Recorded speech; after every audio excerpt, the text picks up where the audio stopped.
नमस्कार, मैं हूं संजय शर्मा। आप देख रहे हैं 4 PM न्यूज नेटवर्क।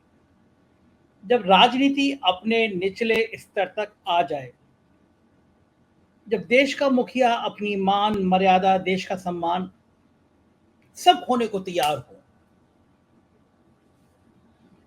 जब देश में एक अजब सी परेशानी हो, अजब सा तनाव हो,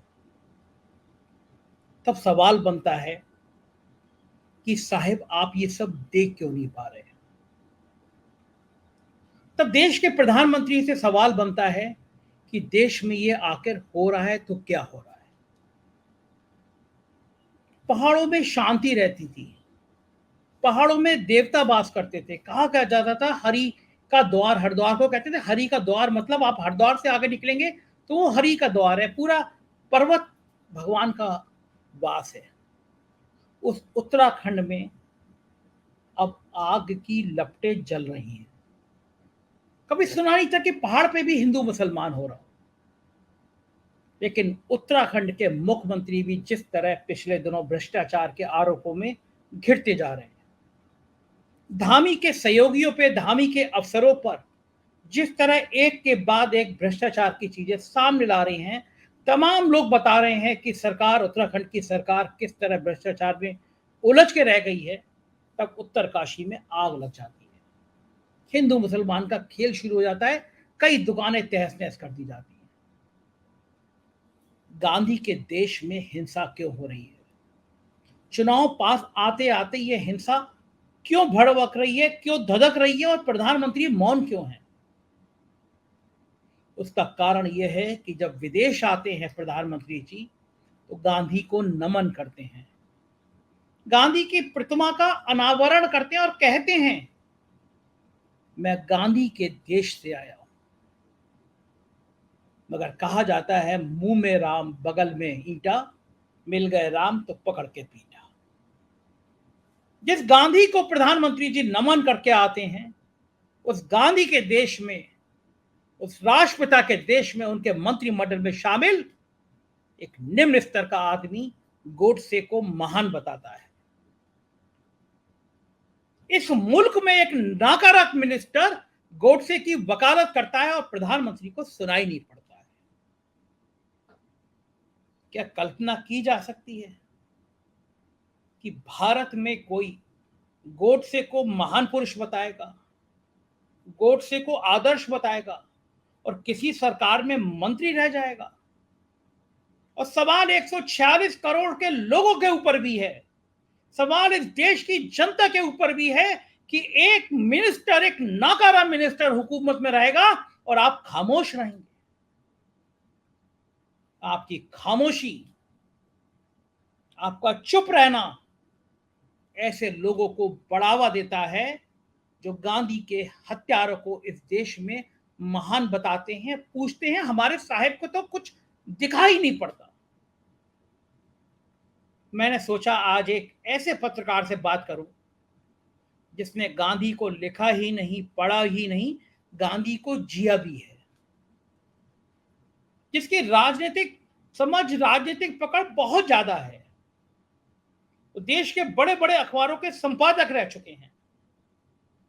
तो मैं आपको सीधे के लिए चलता हूं एक ऐसे गांधीवादी, एक ऐसे योग, ऐसे होनहार, और इस समय देश की जरूरत जिन आवाजों की है, उन आवाजों को संजो कर रखने वाले, उन आवाजों को बोलने वाले राकेश पाठक जी के पास मेरा अनुरोध है। ये इंटरव्यू पूरा सुनिएगा, जिससे आपको समझ आए कि आपका अपना देश राजनीति की किस दिशा में जा रहा है। आपको ये वीडियो अच्छा लगे तो जरूर अपने दोस्तों को भेजिएगा, क्योंकि आपका यही योगदान, यही प्यार भरी भाषा, यही गांधी वाली विचारधारा इस देश को बचा सकती है। चलिए राकेश पाठक के पास चलते हैं। तो स्वागत है राकेश पाठक जी, और मुझे बहुत अच्छा लगता है जब मैं आपसे बात करता हूं। आपके पीछे मैं राष्ट्रपिता की तस्वीर देखता हूं, और मुझे आप उन देश के चंद पत्रकारों में से हैं जो सिर्फ गांधी को पढ़ते लिखते बोलते नहीं है, गांधी को जीते हैं। और मुझे अभी तक वो याद है कि गांधी जी के आश्रम को जब 5 स्टार बनाने की बात चली, तो आपने वहां जाकर धरना दे दिया था और आपको पुलिस ने पकड़ भी लिया था, गिरफ्तार भी करी। तो आज की बातचीत हम यहीं से शुरू करते हैं। पहले बताइए वो घटना क्या थी, दर्शकों को याद दिलाइए थोड़ा सा। धन्यवाद संजय जी। गांधी को जानना और समझना एक जीवन काल में तो बहुत मुश्किल काम है। गांधी एक महासमुद्र है, उसमें से एक आध बूंद हम लोग जानने की कोशिश कर रहे हैं। जिस घटना का आप जिक्र कर रहे हैं वो साबरमती आश्रम जो अहमदाबाद में है, बापू जहाँ 11 साल रहे, मोदी सरकार, गुजरात सरकार उसका कायाकल्प करना चाहती है। उसे एक अंतरराष्ट्रीय टूरिस्ट सेंटर बनाने की उनकी योजना है। करीब 1100 करोड़ की परियोजना है वो, या इससे भी ज्यादा की होगी शायद। उसके अंतर्गत वो उसको पूरा एक आधुनिक स्वरूप दे रहे हैं। हम लोग जो गांधी मार्ग पर चलने वाले साधारण से पथिक है, हम लोग ये चाहते हैं कि गांधी जी की जो सादगी है, संजय शर्मा जी भी यही चाहेंगे कि गांधी जी जैसे रहते थे, उनकी जो कुटिया थी, पूरे आश्रम का जो परिवेश है जो वैसा ही रहे जैसा गांधी जी के समय था। अगर आप वहां बड़े बड़े सिंपोजियम हॉल बना दें, सेमिनार हॉल बना देंगे उस परिसर के अंदर, तो उसका मूल स्वरूप नष्ट हो जाएगा। मैंने सन 2021 में माननीय प्रधानमंत्री से अपील की थी कि इसके स्वरूप को यथावत रखें। मैंने उन्हें एक मेल किया था, प्रधानमंत्री का जो ऑफिशियल मेल है और नरेंद्र मोदी नाम का उनका जो मेल है, दोनों पर। उसके बाद मैं 2 अक्टूबर को पहुंचा था वहां पर कि 2 अक्टूबर गांधी जयंती है, साबरमती आश्रम में बैठूंगा, प्रार्थना सभा में शामिल होऊंगा, गांधी जी से बात करूंगा। लेकिन मुझे सुबह तड़के 6 बजे मेरे होटल के कमरे से गुजरात पुलिस ने हिरासत में ले लिया बिना किसी कारण के। पूरे दिन थाने में बिठा कर रखा। फिर मैं जब सत्याग्रह पर उतर आया तो जैसे तैसे वरिष्ठ अधिकारियों से बात करके उन्होंने मुझे छोड़ा। मैं जब आश्रम पहुंचा दोबारा, पहली बार तो जा ही नहीं पाया था, मतलब जब मैं पहली बार आश्रम पहुंचा दोपहर में, तो मुझे वहां से फिर से हिरासत में ले लिया, फिर ले गए थाने। तब तक मुझे थोड़ा सा अवसर मिल गया कुछ मिनट का, तो मैंने फेसबुक पर ये अपडेट कर दिया कि मुझे गुजरात पुलिस ने हिरासत में लिया। देश भर में तमाम लोगों ने इसके विरोध में आवाज उठाई और अंततः मुझे तीसरे पहर छोड़ा गया। तब मैं गांधी जी का आश्रम जा पाया। मैं आज भी नहीं जानता कि मुझे किस अपराध में मुझे हिरासत में लिया गया। सारे बड़े बड़े अधिकारी ये कहते रहे ऊपर से आदेश है। अब ऊपर तो आप समझते हैं, ऊपर से तो जो आदेश हो जाए वो ब्रह्म वाक्य है। तो ये विषय था। हम लोग कोशिश करते हैं कि इस देश को, जी हमने देखा था राकेश जी आपको इस तरह के कई सामाजिक आंदोलन में सक्रिय होते हुए। देश की स्थिति, देश की राजनीति बदल रही है। कर्नाटक में एक मोहतरमा सांसद फरमाती हैं, आपके मध्य प्रदेश की हैं, फरमाती हैं कि चाकू में धार तेज कर लो। उत्तरकाशी की आज दर्दनाक खबर आती है कि मुसलमानों को वहां से हमला किया गया, मुसलमानों के घर पर। और इस तरह तनाव की महाराष्ट्र में अलग हिंसा की खबरें आती हैं। धर्म के नाम पर एक उन्माद पैदा किया जाता है। बापू के देश में ये सब हो क्या रहा है? संजय जी, असल में जो लोग सत्ता में इस वक्त बैठे हैं, जिस विचार परिवार का, जिस विचार समूह का इस वक्त ज्यादा प्रभाव है, ऐसा लगता है। एक दो नाम और जोड़ लीजिए। आपने हमारे भोपाल की सांसद का जिक्र किया। अभी केंद्रीय मंत्री गिरिराज सिंह ने कहा है गोडसे देशभक्त था। गोडसे को लेकर, गोडसे देशभक्त। आप कल्पना कर सकते हैं, माननीय नरेंद्र मोदी के मंत्रिमंडल में शामिल मंत्री गोडसे का महिमा मंडन कर रहे हैं, गांधी का हत्यारा भी मान रहे हैं और ये भी कह रहे हैं वो देशभक्त था, भारत का सपूत था। गांधी जैसे महापुरुष के हत्यारे को केंद्रीय मंत्री भारत का सपूत कहे, इससे ज्यादा शर्मनाक बात और कुछ हो नहीं सकती। इसमें से भी ये और ज्यादा चिंता की बात है कि वे जिनके मंत्रिमंडल में मंत्री हैं, वे प्रधानमंत्री इस पर मौन रहते हैं। वे गांधी जी की प्रतिमा पर 30 जनवरी और 2 अक्टूबर को सिर झुकाकर प्रणाम करते हैं। हिरोशिमा जाते हैं तो वहां गांधी जी की प्रतिमा का अनावरण करते हैं। दुनिया में कहीं भी जाते हैं तो कहते हैं मैं गांधी के देश से आया हूं। लेकिन देश में उनके समर्थक, उनके मंत्रिमंडल के सदस्य, उनके सहयोगी सांसद, उनकी पार्टी के नेता, उनका सोशल मीडिया, सब गांधी के हत्यारे का महिमा मंडन करते हैं। आपका सवाल ये हो क्यों रहा है? तो दरअसल इस विचारधारा के पास न तो स्वतंत्रता संग्राम में अपनी कोई भूमिका का कोई ऐसा अतीत है, कोई ऐसी विरासत है जिसके दम पर वे वर्तमान राजनीति में अपने आप को बनाए रख सकें। उनके पास एक ही औजार है, हिंदू मुस्लिम नफरत का। और गांधी इसमें सबसे ज्यादा, संजय जी, आड़े आते हैं। गांधी की हत्या ही इसलिए हुई क्योंकि वे हिंदू मुस्लिम एकता की बात करते थे। वे जहां मुसलमानों पर अन्याय हो रहा था, अत्याचार हो रहा था, दंगे हो रहे थे, वहां अल्पसंख्यक मुसलमानों के पक्ष में खड़े थे। जहां हिंदुओं पर अत्याचार हो रहा था वहां हिंदुओं के पक्ष में खड़े थे, अल्पसंख्यकों के। वे तो पाकिस्तान जाना चाहते थे, वहां अल्पसंख्यक जो हिंदू बचे थे उन पर जो जुल्म हो रहा था, अगर गांधी जी जिंदा रहते तो पाकिस्तान जाते। तो हिंदू मुस्लिम एकता का जो सबसे बड़ा पक्षधर था गांधी, वो इनकी राह का रोड़ा तब भी था और आज भी है। आपने उत्तरकाशी का जिक्र किया, आज हम पूरे दिन से देख रहे हैं ट्विटर पर ट्रेंड हो रहा है। मुसलमान दुकानदार जो वर्षों से वहां रह रहे हैं, दुकानें खोले हुए हैं, कारोबार कर रहे हैं, रहवासी जो दशकों से वहां रह रहे हैं, कोई कारण नहीं है। मुझे अभी तक कारण नहीं पता लगा ट्विटर पर कि किस कारण से उनके खिलाफ ये हिंसा भड़क उठी है। लोगों के दरवाजों पर लाठियां मारी जा रही हैं, घरों पर, दुकानों पर लोग मजबूर होकर पलायन कर रहे हैं।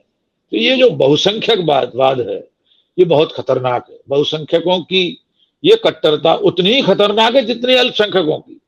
हम और आप किसी अल्पसंख्यक कट्टरता के पक्षधर नहीं है संजय जी, ना आप है ना मैं हूं। ठीक बात। चाहे कोई वर्ग विशेष हो, कोई धर्म विशेष हो, कोई क्षेत्र विशेष हो, लेकिन इस सरकार के एजेंडे में लगता ऐसा है कि भाईचारा कहीं है ही नहीं। मणिपुर जल रहा है, 1.25 महीने से ऊपर हो गया संजय जी। वहां एम्बुलेंस में एक महिला अपने मासूम बच्चों को लेकर जा रही थी, जिंदा जला दिया गया अभी 3 दिन पहले। हजारों सैकड़ों हथियार सरकारी लूट लिए गए हैं, पैरामिलिट्री फोर्सेस लगे हुए हैं, गृह मंत्री होकर आए हैं, लेकिन अब तक शांति कायम नहीं हुई है। राज्यों के बीच इस तरह के संघर्ष हो रहे हैं। हमने देखा असम और मेघालय में खूनी संघर्ष हो रहा है, बंदूकें तनी हुई हैं जैसे दो शत्रु राष्ट्र लड़ते हैं। दरअसल में इस सरकार के पास गवर्नेंस नाम की कोई चीज नहीं है। सरकार कैसे चला रही है हम नहीं जानते। प्रधानमंत्री और उनका पूरा तंत्र एक इलेक्शन मशीनरी में बदल गया है। वे सिर्फ चुनाव लड़ने की पूरे समय तैयारी में रहते हैं, लेकिन अब विडंबना यह है कि चुनाव भी वे हारते जा रहे हैं। उनकी मशीनरी, माननीय प्रधानमंत्री, गृह मंत्री आधुनिक चाणक्य कहलाते हैं, वे कर्नाटक में भी हार गए, सब कुछ दांव पर लगाकर। हिमाचल में हार गए, पूर्वोत्तर में जहां 1-1, 2-2 सीटें जीते हैं, वहां उन दलों के साथ सरकार में शामिल हो गए जिन्हें सबसे भ्रष्ट पार्टी बता रहे थे, सबसे भ्रष्ट सरकार, सबसे भ्रष्ट मुख्यमंत्री बता रहे थे, उनके शपथ ग्रहण में पहुंच गए आप। तो ये इस वक्त जो बहुसंख्यकवाद का उफान आया हुआ है, ये हमारे देश के लिए अच्छा नहीं है। सत्ता की राजनीति के लिए इतनी घृणा, इतना झूठ, इतना वैमनस्य, अंततः हमारे देश का जो ताना बाना है आपसी सद्भाव का, भाईचारे का, आइडिया ऑफ इंडिया जो है, उस सब में पलीता लगाने का काम ये विचार परिवार कर रहा है। मध्य प्रदेश में हम कल देख रहे थे, मध्य प्रदेश में आपके बाबा बागेश्वर जी की क्रांति तो पूरे देश में चली रही है, और लोग कह रहे थे चुनाव आ गए हैं मध्य प्रदेश के, इसलिए ये सब हो रहा है। हम देखते हैं कि देश में जब चुनाव का माहौल होता है तो उत्तरकाशी चलने लगती है, महाराष्ट्र चलने लगता है, मध्य प्रदेश में बाबा बागेश्वर आ जाते हैं। कल मैं, चूंकि आप मध्य प्रदेश में हैं इस समय, तो मैं जिक्र करूंगा कि कल शिवराज सिंह चौहान महिलाओं को पेंशन वाली बात कह रहे थे, और क्या लिख रहे थे, उन्होंने ट्वीट किया था कि अभी तो ये अंगड़ाई है, ये राशि और बढ़ाई जाएगी। तो मैंने कल उसमें लिखा भी था कि अंगड़ाई भी इलेक्शन से 4 महीने पहले याद आई है उनको, ये अंगड़ाई है। मध्य प्रदेश का राजनीतिक सीन क्या है राकेश जी, क्योंकि साध्वी प्रज्ञा का चाकू यहाँ भी तेज होगा, बाबा बागेश्वर के ड्रामे यहाँ तेज होंगे, क्या सीन लग रहा है मध्य प्रदेश में आपको? मुझे संजय जी ऐसा लग रहा है कि भारतीय जनता पार्टी अपने आजमाए हुए नुस्खे पर ही ये चुनाव लड़ेगी। 2 नुस्खे हैं, एक तो ये रेवड़ियां बांटना जो मुख्यमंत्री शिवराज सिंह चौहान और उनकी सरकार बांट रही है, और विडंबना देखिए संजय जी, प्रधानमंत्री नरेंद्र मोदी कहते हैं कि कुछ पार्टियां, कुछ नेता रेवड़ी कल्चर में विश्वास रखते हैं और मैं और मेरी पार्टी रेवड़ी कल्चर खत्म करने आए हैं इस देश से।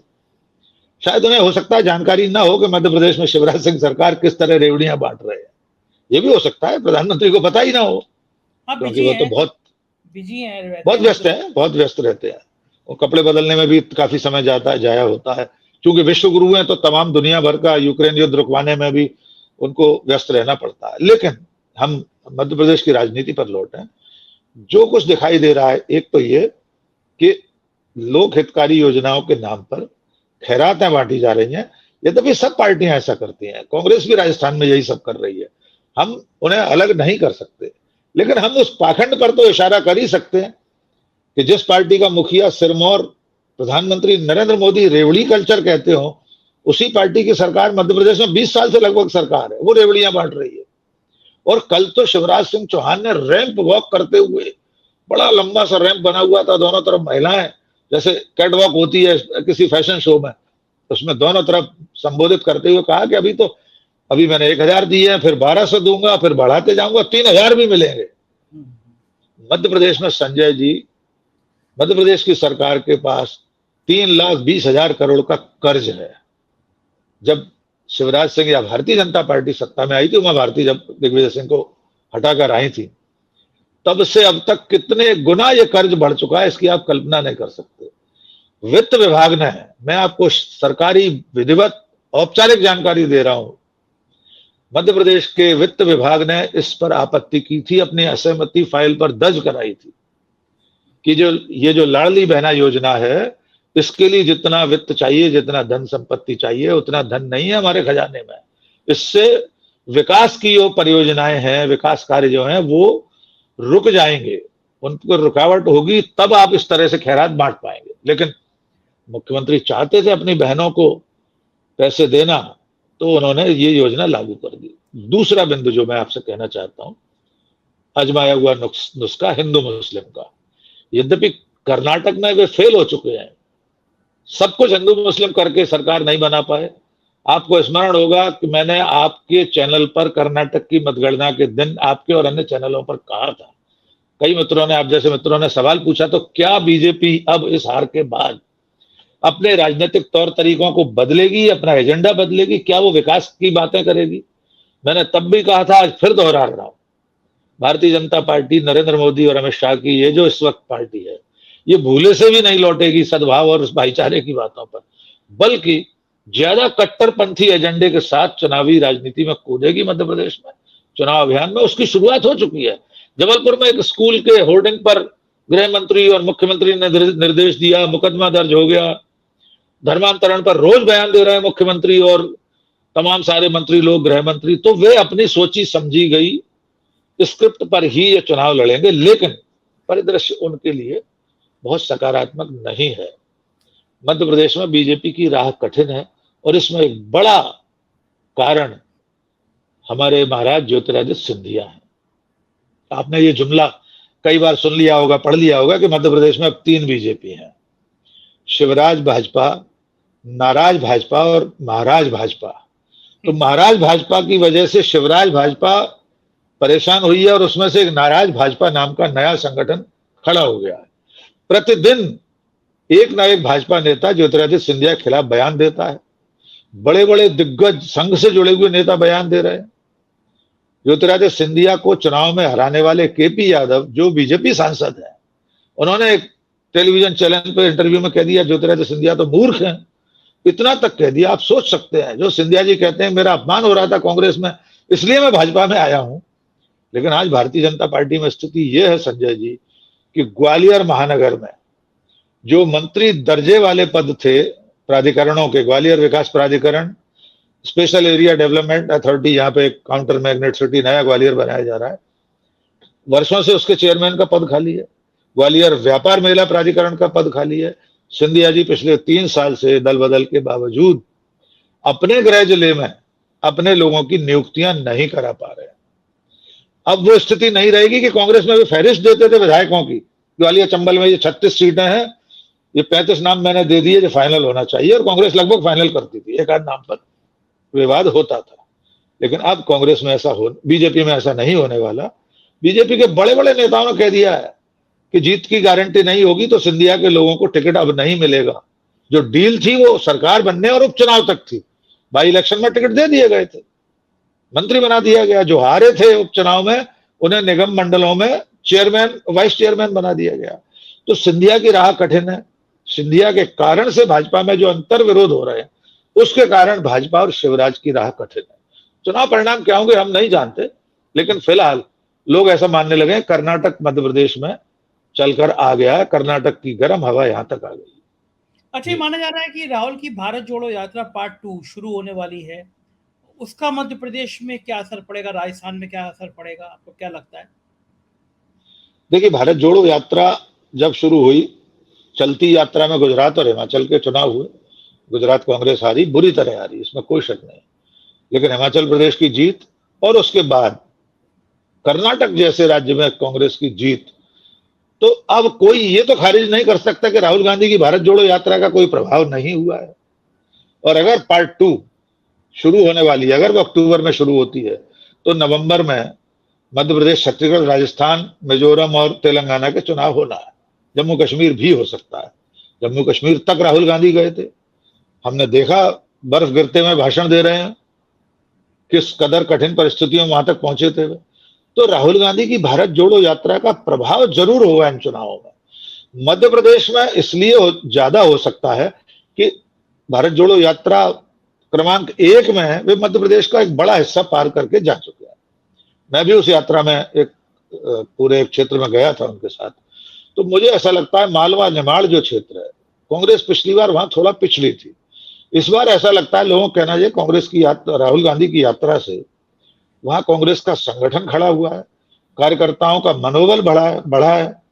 दिग्विजय सिंह और कमलनाथ की जो जुगलबंदी है वो इस वक्त पार्टी को सक्रिय बनाए हुए है, उनमें कोई आपस में मतभेद है नहीं।